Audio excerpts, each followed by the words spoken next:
What's going on, everybody? Welcome back to Designsmith. Sorry if I sound a little bit under the weather. I've been battling allergies for the past week, and last night I saw Michelle Branch in concert in Nashville. It was a really awesome show, and I even got to hang out a little bit with her afterward.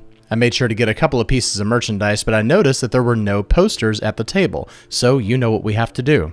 Really quick before we get started, make sure that you stick around to the end of this video because I've got a special surprise for you. Alright, let's get designing. Now I honestly don't know exactly what to do here because there was no particular stage design or any type of aesthetic that was consistent throughout the night. And this right here is the closest thing that I can find to an actual poster that actually shows the tour dates. However, I don't want to just rip off this poster. I want to do something a little bit more original. So the first thing I'm going to do here is see if I can possibly identify this font. If we can easily identify it, then we don't have to trace it.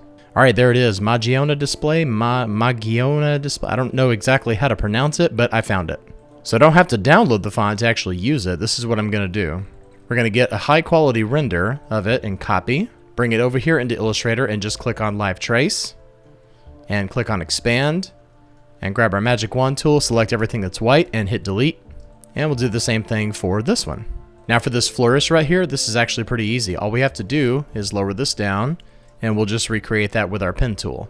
Now let's smooth this out right here. Adjust this here at the bottom. This doesn't have to be perfect. I'm just making this for my own personal use. All right, so for now, I'm just gonna color this like this dark gray so I can see it. Now let's bring over Michelle's name and scale it down. And we'll match the size right here. And for the most part, this is lining up, so it looks like they just used the default kerning. Let's grab these anchor points all the way up to this point and just move them down. And now here's our little swoosh. Not exactly perfect, but it's close enough. Now let's grab branch here. And the spacing on this is way off, so we have to go in and adjust this. We're gonna ungroup everything. You may have to do it twice. Move this little R over. We're gonna adjust this A right here, so it's actually pretty easy to do this. All we have to do is grab our pen tool, and we're gonna probably go like maybe about right here and use our pen tool down to here and then just close this up. Select both of them as a solid. And now we're gonna go to Pathfinder and click on divide and just delete this and get rid of this little bow tie right here. And now we'll just kind of slightly curve this like this. Okay, and the N right there, the C right here, and the H right there. Perfect. Now let's select everything and make it the same color. And now we will unite it as one shape. All right, so because we use the divide tool on this A, we have to select this with our direct selection tool. Make sure that everything else is locked before you do this. Go up to select, inverse, and delete. And we can select everything and click on unite, and it makes it all one color. And now let's grab the word live. Looks like they're actually using a different font here, but that's fine, I'll just do this. Let's match the kerning of this as close as we can. All right, looking good. And now we can select all of that and make that one shape as well. Okay, I'm gonna unlock the image here and let's move this over to the right. We can bring back up the opacity and I'll just lock that in place. So now let's grab our type and let's set this at probably 1 inch down or maybe 2 inches, we'll see. We'll just kind of play around with it. And my canvas here is 18 by 24, so we'll just size down the header to 14 inches. I think that looks good.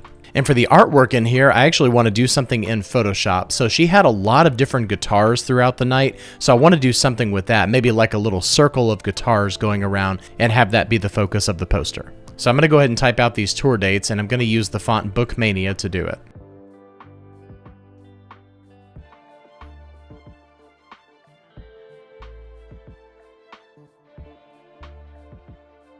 All right, let's bring these over here. And I will go ahead and group these, and I'll set our kerning over here to optical. Let's group these together, and now we'll anchor them down to the bottom and then bring them up by -2 inches. And these are 2 inches in from the left and the right. Awesome, so let's go ahead and grab all of this and copy it, and we'll paste it into Photoshop as a smart object. So now here's the overall structure that we're working with. I'm gonna lay down some guides here. And that'll help us to make sure that we stay inside of this 2-inch margin here. I'm actually gonna copy the tour dates on their own and drop these down here to line up with that baseline right there. And then we'll do the same thing with the header. That way we keep everything separated. All right, looking good. Now let's go find some pictures of guitars. One eternity later. All right, well, it was a lot harder than I thought to find 5 different pictures of guitars. So what I'm gonna do is I'm gonna use 2 guitars and I'll just alternate between the 2 of them. So let's copy this one and paste it down. And I want to rotate this to where it's nice and straight. And let's scale this down to probably about this size. And we'll bring this one in as well. And we want to scale it to about roughly the same size as the other one. And let's change our blending mode so that we get rid of that white background there. And I'm just going to play around and experiment and see what I can do here.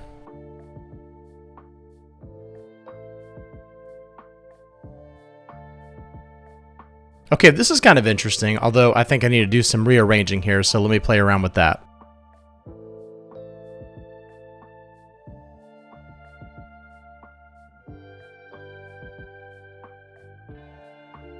Alright, this is looking pretty cool. I like how everything is kind of coming to a head right there. I think what I might do is put something like maybe, I don't know, like a flower or a rose or something in the middle of there. Alright, let's see how this works out. Let's grab the subject here, and now we'll just hit copy and paste this over here on this side. It's kind of rough around the edges, but that's totally fine actually. What I want to do is apply some effects and filters here to kind of give it a little bit more of a vintage look. So the first thing we need to do there is give ourselves a solid color background with a nice light gray, and it looks like we need to change the blending mode of that one guitar right there. So let's change that to darken, and now our background will show through right there.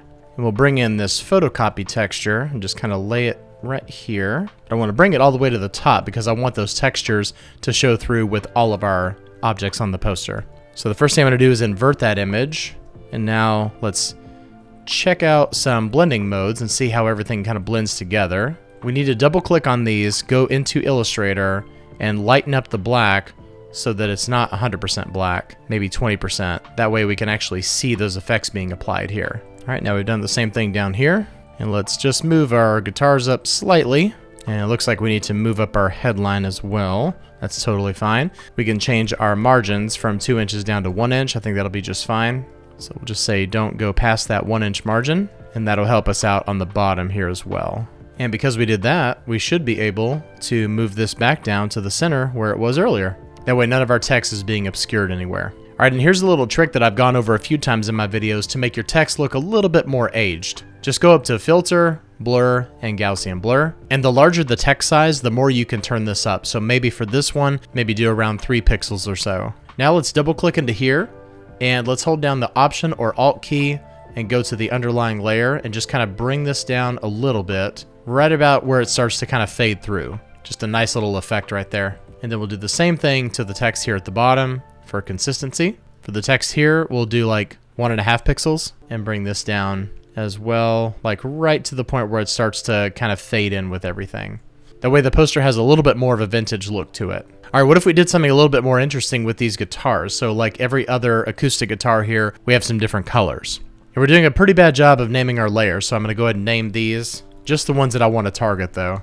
All right, so I'm going to start with the bottom, and we're going to click on Hue and Saturation, and we're going to clip this to that guitar. That way it only affects this particular guitar. And let's click on this drop down and select only the yellows. That way we're only changing the yellows in this picture. And you can just kind of do whatever you want here. She did have a pink guitar at one point, so we'll make one of these pink. And now we'll just repeat the process for these other ones.